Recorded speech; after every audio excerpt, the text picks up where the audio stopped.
The bark feels cooler than the air. Your palm settles against a surface that is rough in one place, almost polished in another. Small ridges press into the skin. You notice a crack filled with dust, a patch of moss holding moisture, perhaps the faint movement of an insect disappearing around the trunk. For a few seconds, you are no longer checking the time or thinking about the next task. You are simply standing still with your hand against something alive. It is tempting to assume that this contact transfers a special healing energy into the body. Other explanations sound more scientific, but may be just as exaggerated.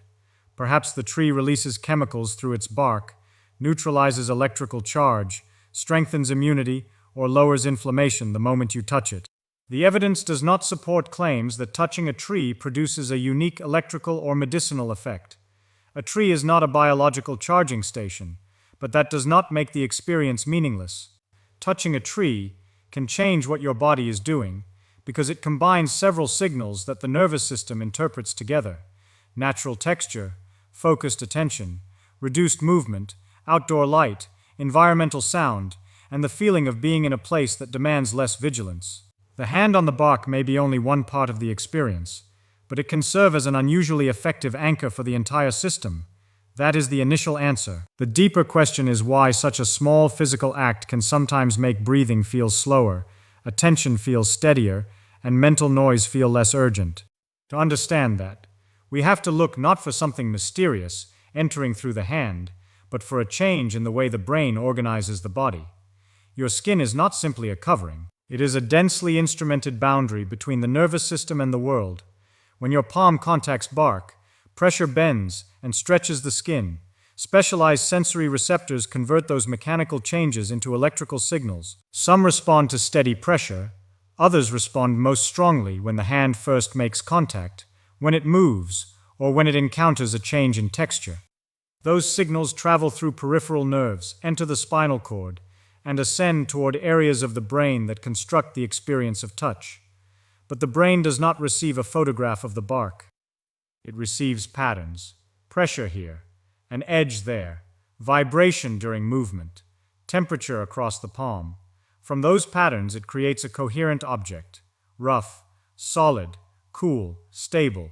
This matters because attention has limited capacity. The nervous system cannot give equal priority to every sensation, memory, worry, and prediction at the same time. When you deliberately attend to the texture beneath your fingers, some of that capacity is redirected away from the internal stream of thought and toward present sensory information.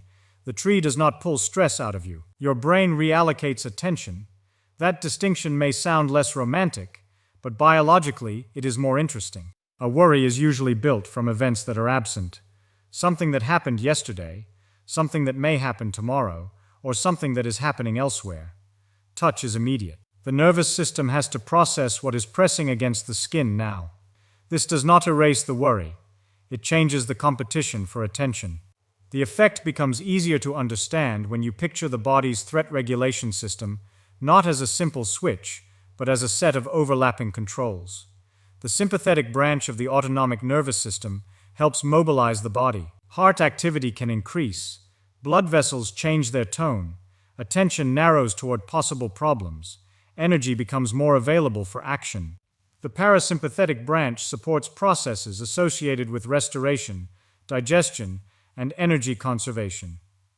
These branches are not exact opposites, and the body does not merely alternate between panic and relaxation. Both are constantly adjusting to posture, breathing, temperature, emotion, movement, and perceived safety. A hand on a tree does not directly command the parasympathetic system to take over. Instead, the entire moment may provide the brain with evidence that urgent action is unnecessary. You have stopped walking. The object beneath your hand is stable. Your gaze may soften. Your breathing may become less hurried. Traffic and screens are no longer dominating the sensory field. Natural sounds arrive without demanding a decision. The important signal is not the bark alone. It is the pattern. This is the first reversal. What appears to be an effect of the tree may partly be an effect of what you stop doing when you touch it. You stop scrolling. You stop navigating. You stop dividing attention among several tasks. You may stop moving long enough to notice that your jaw is tight or that your breathing has become shallow. The body was carrying those adjustments before you became aware of them. Contact with the tree creates a boundary in time. Before the touch, you were moving through the environment. During it, you are observing the environment. Researchers have tried to isolate part of this experience. In one small laboratory experiment, 18 young women sat with their eyes closed and placed a palm on different materials for 90 seconds. The materials included uncoated white oak, marble tile, and stainless steel. The investigators measured changes in prefrontal brain activity and heart rate variability, a pattern in the timing between heartbeats that can provide indirect information about autonomic regulation. Touching the oak was associated with lower prefrontal oxygenated hemoglobin concentrations than touching the other materials, and with a heart rate variability pattern interpreted as greater parasympathetic activity compared with some of them. In ordinary language, the participants' bodies appeared more physiologically relaxed during contact with the wood. It is an intriguing result, but it is not proof that touching a living tree every day produces long-term health benefits. The participants were young, the sample was extremely small, the exposure lasted only 90 seconds, and the object was a piece of wood in a controlled room rather than a tree outdoors. The experiment measured an immediate response, not protection from disease, improved longevity, or permanent nervous system change. Still, the study offers something useful. Texture and material can influence the body's immediate response. Touch is not psychologically neutral. The palm is especially important because it contains a high concentration of touch-sensitive receptors and occupies a disproportionately large area in the brain's sensory map. Slowly moving the hand across bark creates a changing stream of detailed information. The nervous system tracks the friction, grooves, temperature, and pressure. This sensory richness may help pull attention out of repetitive thought more effectively than contact with a perfectly uniform surface. That does not mean rougher is always better. A sharp, irritating, or threatening surface can produce the opposite response. The brain evaluates touch in context. The same sensation can be calming when chosen and uncomfortable when unexpected. Control matters. Familiarity matters. Expectation matters. If you decide to place your hand on a tree, you know why the contact is occurring. You can withdraw whenever you want. That sense of control changes how sensory input is interpreted. And this is where the story moves beyond the hand. Most tree touching occurs outdoors, often in a garden, park, woodland, or quiet street. The viewer sees leaves and irregular branching patterns.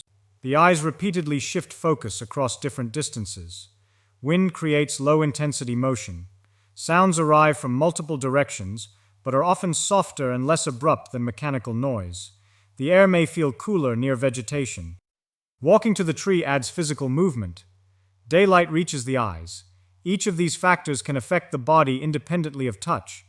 Research on nature exposure is broader and stronger than research on touching trees specifically. In experiments and observational studies, people exposed to green environments frequently report lower stress, and some studies find short-term changes in blood pressure, heart rate, cortisol, or other measures of physiological arousal. Results are not identical across every study, and many experiments are small or difficult to blind. People know when they are in a forest rather than beside a busy road, so expectation can contribute to the response. Even so, the overall pattern suggests that contact with natural environments can help some people recover from stress. The strongest conclusion is not that forests cure disease. It is that the sensory and behavioral conditions found in natural settings can shift how stress is experienced and regulated over short periods. Notice what makes this difficult to study. A person entering a park may walk more, breathe differently, encounter less noise, see more daylight, feel safer, remember earlier experiences, and temporarily leave work demands behind. Researchers can compare a forest walk with an urban walk, but the two environments differ in hundreds of ways. If stress decreases, assigning the entire change to one tree, one scent, or one molecule becomes almost impossible. This is why the title's question requires an honest answer. When you touch a tree every day, your body does not necessarily respond to a unique property of the tree. It responds to a ritual composed of touch, attention, environment, expectation, and repetition. The repetition may be the most important part. The nervous system learns associations. A familiar sound can prepare the body for sleep. A particular chair can make the mind shift toward reading. The smell of a hospital can produce tension before any procedure begins. These responses are not imaginary. They are learned predictions expressed through real physiology. If touching the same tree becomes associated with pausing, looking into the distance, releasing the shoulders, and breathing normally, the act can become a cue. Over time, placing a hand on the bark may tell the nervous system, in effect, that this is the moment when active problem solving can briefly stop. The tree is not transmitting calm. The brain is learning where calm occurs. That learning also explains why the experience will not affect everyone in the same way. Someone who loves forests may bring decades of positive associations to the contact. Someone with allergies, a fear of insects, poor balance on uneven ground, or an unpleasant memory connected with woodland may not relax at all. A tree beside a noisy intersection will create a different sensory environment from one in a quiet park. Touching bark while rushing to an appointment is different from touching it with deliberate attention. Context is part of the mechanism. Age changes this experience, but not because an older nervous system suddenly acquires a special need for trees. Several systems that regulate stress and attention may become less flexible or more easily taxed with age. Sleep can become more fragmented. Chronic pain can increase background vigilance. Hearing or vision changes can make some environments harder to interpret. Reduced mobility may make outdoor access more demanding. Loss, caregiving, illness, and social isolation can add a persistent cognitive load. At the same time, the body remains capable of responding to predictable, low-intensity sensory experiences. The threshold and the circumstances may change, but the capacity for regulation does not simply disappear. For an older adult, the walk to a tree may also carry benefits that have little to do with the contact itself. Standing up, walking across varied ground, adjusting balance, scanning the environment, and reaching the arm forward require coordination across multiple systems. The nervous system integrates vision, inner ear information, sensation from the feet, joint position, and muscle force. Even a short outdoor routine can interrupt prolonged sitting and expose the eyes to natural light. This is the second reveal. A practice that appears to be about relaxation may also be a small event involving mobility, balance, circadian timing, and orientation to the outside world. Daylight is especially easy to overlook. Light reaching specialized cells in the retina helps regulate the brain's central biological clock. That clock influences sleep timing, alertness, hormone release, and daily rhythms throughout the body. Morning outdoor light is generally much brighter than typical indoor lighting, even when the sky is cloudy.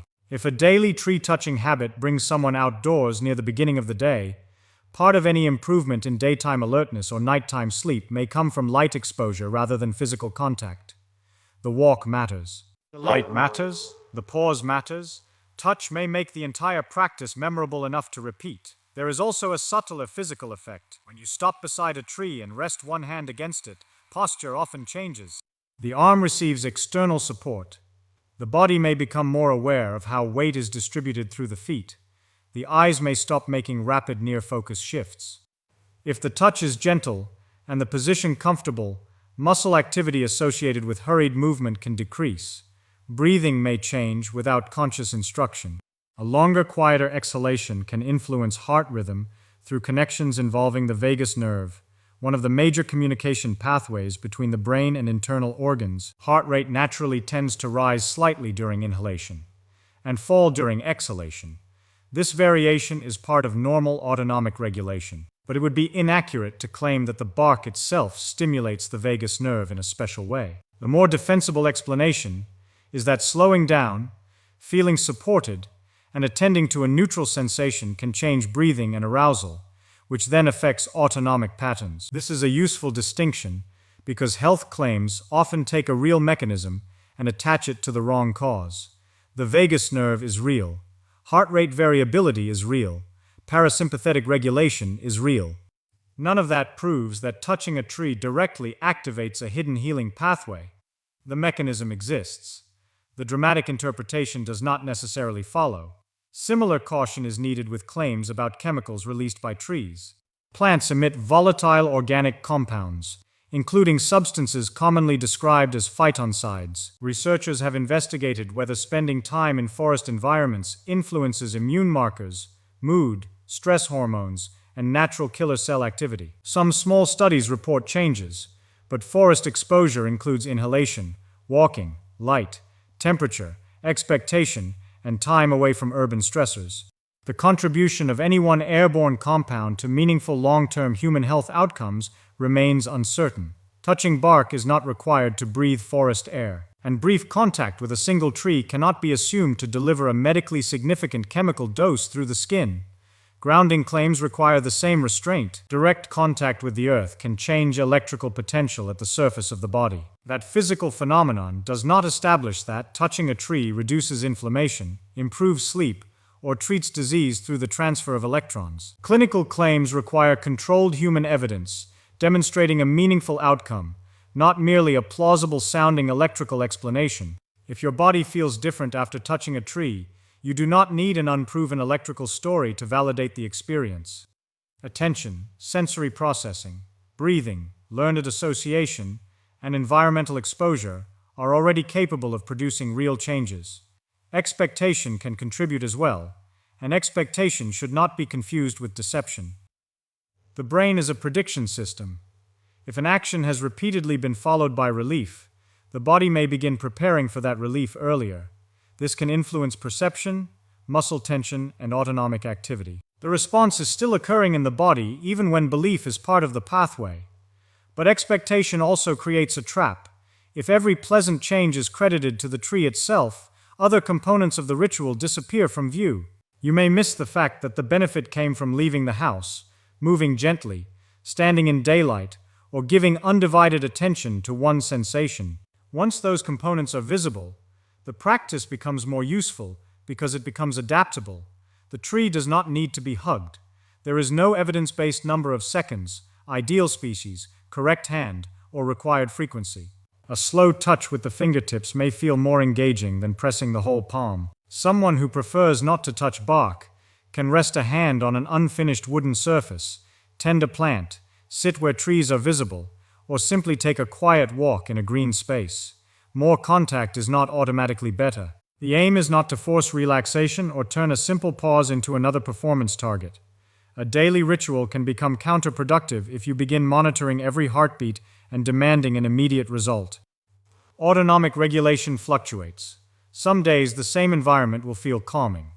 On other days, pain, poor sleep, heat, worry, or nearby noise may dominate the experience. The absence of a noticeable effect does not mean the body has failed. A pattern matters more than a single moment. What should you actually notice? Not whether the tree produces a dramatic sensation, but whether the ritual changes the conditions surrounding your stress. Do you move away from screens? Does your gaze expand beyond near distance? Does breathing settle without being forced? Do you remain outside long enough to notice sound, temperature, and light? Are you more likely to take a short walk because the tree gives that walk a destination? These are modest questions, but they point toward the mechanisms that are most defensible. For someone over 50, safety and accessibility matter more than performing the ritual exactly. Wet leaves, exposed roots, poor lighting, ice, and uneven soil can create fall hazards. A stable path or a tree reachable from level ground is more valuable than a picturesque location that requires uncertain footing. If standing is uncomfortable, sitting near a tree can provide many of the same visual and auditory features. Skin also becomes thinner and more vulnerable with age. Rough bark, thorns, irritating sap, insects, or plants that trigger dermatitis can turn a calming action into an injury. Gentle contact is enough. There is no benefit in scraping, pressing hard, or touching an unfamiliar plant that may cause a reaction. A sudden change in balance, weakness, breathlessness, chest discomfort, confusion, or exercise tolerance should not be interpreted as stress that can be corrected by spending more time with a tree. A restorative routine can support well-being, but it is not a diagnostic test or a replacement for medical assessment. The strongest version of this habit is remarkably simple. Walk or move to a safe, natural place. Let the hand meet the surface without gripping. Notice the pressure and temperature. Allow the eyes to take in the wider environment. Stay only as long as the experience remains comfortable. There is no need to manufacture a special breathing pattern. For some people, deliberately controlling the breath creates more tension. The shift can come from attention alone. The changing texture under the fingers, the movement of leaves, the distance between sounds. What the body receives is a period of reduced demand. Modern environments frequently ask for rapid switching. A notification appears. A vehicle passes. A message requires interpretation. A screen holds the eyes at one distance while the mind moves between unrelated problems. None of these events must be dangerous to maintain a low level of mobilization. The system keeps preparing for the next demand. A tree does not ask for a response. Its visual complexity can hold attention without requiring a decision. Its surface offers detail without delivering new information that must be acted upon. This combination, engagement without urgency, may be part of why natural settings feel restorative. Psychologists sometimes describe this as a form of soft fascination. Attention is captured gently rather than commanded. The mind remains engaged, but the effort required to direct it may decrease. This can create room for the control systems used in concentration and decision-making to recover from continuous demand. The concept is plausible and supported by parts of the nature exposure literature, but it should not be turned into a promise that a daily tree touch will prevent cognitive decline. Short-term attentional restoration is not the same as protection from dementia. Feeling mentally clearer after a pause is not evidence that brain disease has been reversed, yet short-term effects still matter. A day is built from states repeated across time. A brief period of lower arousal may improve how you approach the next conversation, meal, walk, or decision. A routine that reliably interrupts rumination can have practical value, even if it never produces a dramatic biomarker change. This may be the most honest way to understand the habit. Its power is not that it overrides biology. Its power is that it works through ordinary biology. Touch provides a sensory anchor. The outdoor setting changes visual, auditory, and light exposure. Walking interrupts sitting. Repetition builds association. Choice provides control. Attention moves from imagined events toward present information. Together, these signals can make it easier for the nervous system to reduce unnecessary vigilance, not guaranteed relaxation, not a treatment, a change in conditions. And that change may be especially valuable when life feels dominated by things that cannot be completed in the present moment. A hand against bark creates a task with no unresolved ending. You touch, you feel, you release. The experience is complete. The next time your palm settles against a tree, the bark may feel exactly as it did before, cool, uneven, solid. What changes is your understanding of what is happening on your side of the contact. Nothing magical has to pass through the skin. Your sensory nerves become occupied with a real surface. Attention returns to the present. The wider environment gives the brain fewer reasons to prepare for immediate action. With repetition, the moment can become a familiar signal that it is safe to pause. The tree is not removing stress from your body. It is giving your body a place to stop rehearsing it.